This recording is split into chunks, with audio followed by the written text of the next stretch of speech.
हरे कृष्ण बंधु, राधे राधे। आज उत्पन्ना एकादशी है, उसको हम उत्पत्ति एकादशी भी कहते हैं। इसका उपवास 6:15 से प्रारंभ हो रहा है। कल यानी द्वादशी को 6:16 से लेकर 6:26 तक पारण होगा। तो बंधु, इसी समय के बीच अपना पारण अवश्य कर लें। बंधु, एकादशी व्रत जरूर करना चाहिए।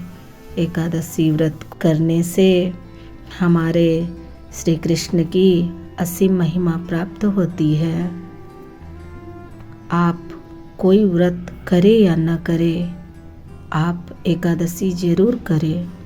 तो बंधुओं, आइए हम उत्पत्ति एकादशी के महात्म्य को सुनते हैं।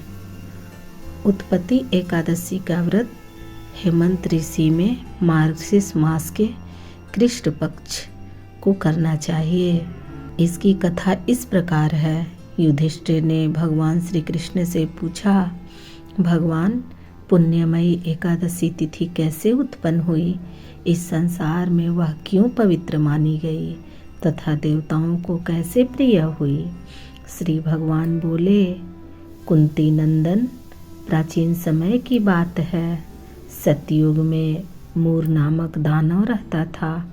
वह बड़ा ही अद्भुत, अत्यंत रौद्र तथा संपूर्ण देवताओं के लिए भयंकर था। इस काल रूपधारी दुरात्मा महासुर ने इंद्र को भी जीत लिया था। संपूर्ण देवता उससे परास्त होकर स्वर्ग से निकाले जा चुके थे और शंकित तथा भयभीत होकर पृथ्वी पर विचरा करते थे। एक दिन सब देवता महादेव जी के पास गए। वहाँ इंद्र ने भगवान शिव के आगे सारा हाल कह सुनाया। इंद्र बोले, महेश्वर, ये देवता स्वर्गलोक से निकाले जाने के बाद पृथ्वी पर विचर रहे हैं। मनुष्यों के बीच रहना इन्हें शोभा नहीं देता। देव कोई उपाय बताइए। देवता किसका सहारा ले?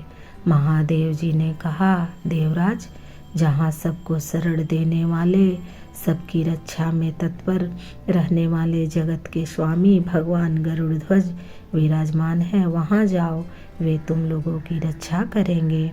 भगवान श्री कृष्ण कहते हैं, युधिष्ठिर, महादेव जी की यह बात सुनकर परम बुद्धिमान देवराज इंद्र संपूर्ण देवताओं के साथ क्षीर सागर में गए, जहाँ भगवान गदाधर सो रहे थे। इंद्र ने हाथ जोड़कर उनकी स्तुति की।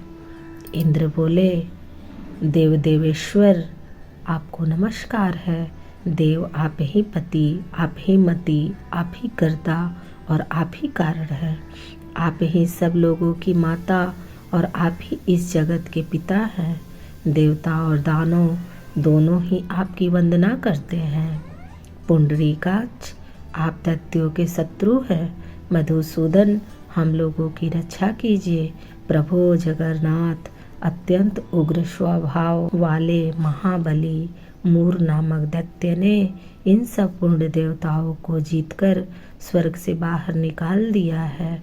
भगवान देव देवेश्वर, शरणागत वत्सल देवता भयभीत होकर आपकी शरण में आए हैं। दानवों का विनाश करने वाले कमल नयन भक्त वत्सल देव देवेश्वर जनार्दन, हमारी रक्षा कीजिए, रक्षा कीजिए। भगवान शरण में आए हुए देवताओं की सहायता कीजिए। इंद्र की बात सुनकर भगवान विष्णु बोले, देवराज, यह दानव कैसा है? उसका रूप और बल कैसा है तथा उस दुष्ट के रहने का स्थान कहाँ है? इंद्र बोले, देवेश्वर, पूर्व काल में ब्रह्मा जी के वंश में तालजंघ नामक एक महान असुर उत्पन्न हुआ था, जो अत्यंत भयंकर था। उसका पूर्व मूर दानव के नाम से विख्यात है। वह भी अत्यंत उत्कट, महापराक्रमी और देवताओं के लिए भयंकर है। चंद्रावती नाम से प्रसिद्ध एक नगरी है, उसी में स्थान बनाकर वह निवास करता है। उस दैत्य ने समस्त देवताओं को परास्त करके उन्हें स्वर्गलोक से बाहर कर दिया है। उसने एक दूसरे ही इंद्र को स्वर्ग के सिंहासन पर बैठाया है। अग्नि, चंद्रमा, सूर्य, वायु तथा वरुण भी उसने दूसरे ही बनाए हैं। जनार्दन, मैं सच्ची बात बता रहा हूँ, उसने सब कोई दूसरे ही कर लिए हैं। देवताओं को तो उसने उसके प्रत्येक स्थान से वंचित कर दिया है। इंद्र की यह बात सुनकर भगवान जनार्दन को बड़ा क्रोध आया। उन्होंने देवताओं का साथ लेकर चंद्रावती नगरी में प्रवेश किया। भगवान गदाधर ने देखा कि दैत्यराज बारंबार गर्जना कर रहा है और उसे परास्त होकर संपूर्ण देवता 10 दिशाओं में भाग रहे हैं। अब वह दानव भगवान विष्णु को देखकर बोला, खड़ा रह, खड़ा रह। उसकी यह ललकार सुनकर भगवान के नेत्र क्रोध से लाल हो गए। वे बोले, अरे दुराचारी दानव, मेरी इन भुजाओं को देख। यह कहकर श्री विष्णु ने अपने दिव्य बाणों से सामने आए हुए दुष्ट दानव को मारना आरंभ किया। दानव भय से विठल हो उठे। पांडुनंदन, तत्पश्चात श्री विष्णु ने दैत्य सेना पर चक्र का प्रहार किया। उसने छिन्न भिन्न होकर सैकड़ों योद्धा मौत के मुंह में चले गए। इसके बाद भगवान मधुसूदन बद्रिकाश्रम को चले गए। वहाँ सिहावती नाम की गुफा थी जो 12 योजन लंबी थी।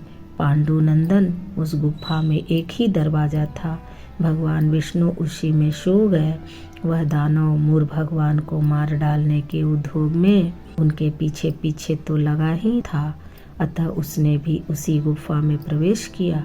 वहाँ भगवान को सोते देख उसे बड़ा हर्ष हुआ। उसने सोचा, यह दानवों को भय देने वाला देवता है, अतः निसंदेह इसे मार डालूंगा।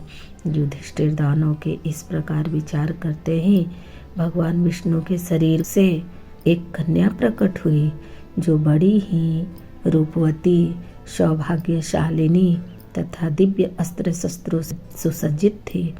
वह भगवान के तेज के अंश से उत्पन्न हुई थी। उसका बल और पराक्रम महान था। युधिष्ठिर दानवराज मूर ने उस कन्या को देखा। कन्या ने युद्ध का विचार करके दानव के साथ युद्ध के लिए याचना की। युद्ध छिन गया। कन्या सब प्रकार की युद्ध कला में निपुण थी। वह मूर नामक महान असुर उसके हुंकार मात्र से राख कर ढेर हो गए। दानव के मारे जाने पर भगवान जाग उठे। उन्होंने दानव को धरती पर इस प्रकार निष्प्राण पड़ा देखकर कन्या से पूछा, मेरा यह शत्रु अत्यंत उग्र और भयंकर था, किसने इसका वध किया है? कन्या बोली, स्वामी, आपके ही प्रसाद से मैंने इस महादैत्य का वध किया है। श्री भगवान ने कहा, कल्याणी, तुम्हारे इस कर्म से तीनों लोकों के मुनि और देवता आनंदित हुए हैं, अतः तुम्हारे मन में जैसी इच्छा हो उसके अनुसार मुझसे कोई वर मांग लो। देव दुर्लभ होने पर भी वह वर मैं तुम्हें दूंगा, इससे तनिक भी संदेह नहीं है। वह कन्या साक्षात एकादशी ही थी। उसने कहा, प्रभु, आप प्रसन्न हैं तो मैं आपकी कृपा से सब तीर्थों में प्रधान, समस्त विघ्नों का नाश करने वाली तथा सब प्रकार की सिद्धि देने वाली देवी हूँ। जनार्दन, जो लोग आपसे भक्ति रखते हुए मेरे दिन को उपवास करेंगे उन्हें सब प्रकार की सिद्धि प्राप्त हो। माधव, जो लोग उपवास, नक्त भोजन अथवा एक भूख करके मेरे व्रत का पालन करें, उन्हें आप धन, धर्म और मोक्ष प्रदान कीजिए। श्री विष्णु बोले, कल्याणी, तुम जो कुछ कहती हो वह सब पूर्ण होगा। भगवान श्री कृष्ण कहते हैं, युधिष्ठिर, ऐसा वर पाकर महाव्रता एकादशी बहुत प्रसन्न हुई। दोनों पक्षों की एकादशी समान रूप से कल्याण करने वाली है। इसमें शुक्ल और कृष्ण का भेद नहीं करना चाहिए। यदि उदय काल में थोड़ी सी एकादशी, मध्य में पूरी द्वादशी और अंत में किंचित त्रयोदशी हो तो वह त्रिस्पृशा एकादशी कहलाती है। वह भगवान को बहुत ही प्रिय है। यदि एक त्रिस्पर्शा एकादशी को उपवास कर लिया जाए तो 1000 एकादशी व्रतों का फल प्राप्त होता है तथा इसी प्रकार द्वादशी में पारण करने पर 1000 गुना फल माना गया है। अष्टमी, एकादशी, षष्ठी, तृतीया और चतुर्दशी ये यदि पूर्व तिथि से युद्ध हो तो उन्हें व्रत नहीं करनी चाहिए। परिवर्तनीय तिथि में तिथि से युक्त होने पर ही उसमें उपवास का विधान है। पहले दिन में और रात में भी एकादशी हो तथा दूसरे दिन केवल प्रातःकाल एक दंड एकादशी रहे तो पहले तिथि का परित्याग करके दूसरे दिन की द्वादशी युक्त एकादशी को ही उपवास करना चाहिए। यह विधि मैंने दोनों पक्षों की एकादशी के लिए बताई है। जो मनुष्य एकादशी को उपवास करता है वह वैकुंठ धाम में जाता है जहाँ साक्षात भगवान गरुड़ ध्वज विराजमान रहते हैं। जो मानव हर समय एकादशी के महात्म्य का पाठ करता है उसे 1000 गौदान के पुण्य का फल प्राप्त होता है। जो दिन या रात में भक्ति पूर्वक इस महात्म्य का श्रवण करते हैं वे निसंदेह ब्रह्म हत्या आदि पापों से मुक्त हो जाते हैं। एकादशी के समान पापनाशक व्रत दूसरा कोई नहीं है। हरे कृष्णा, राधे राधे। श्री कृष्ण गोविंद हरे मुरारी, हे नाथ नारायण वासुदेवा। श्री कृष्ण गोविंद हरे मुरारी, हे नाथ नारायण वासुदेवा। श्री कृष्ण गोविंद हरे मुरारी, हे नाथ नारायण वासुदेवा। श्री कृष्ण गोविंद हरे मुरारी, हे नाथ नारायण वासुदेवा। हरे कृष्णा, राधे राधे। तो बंधुओं, इस चैनल को लाइक करें या न करें, सब्सक्राइब करें या न करें, शेयर जरूर करें। हरे कृष्णा, राधे राधे।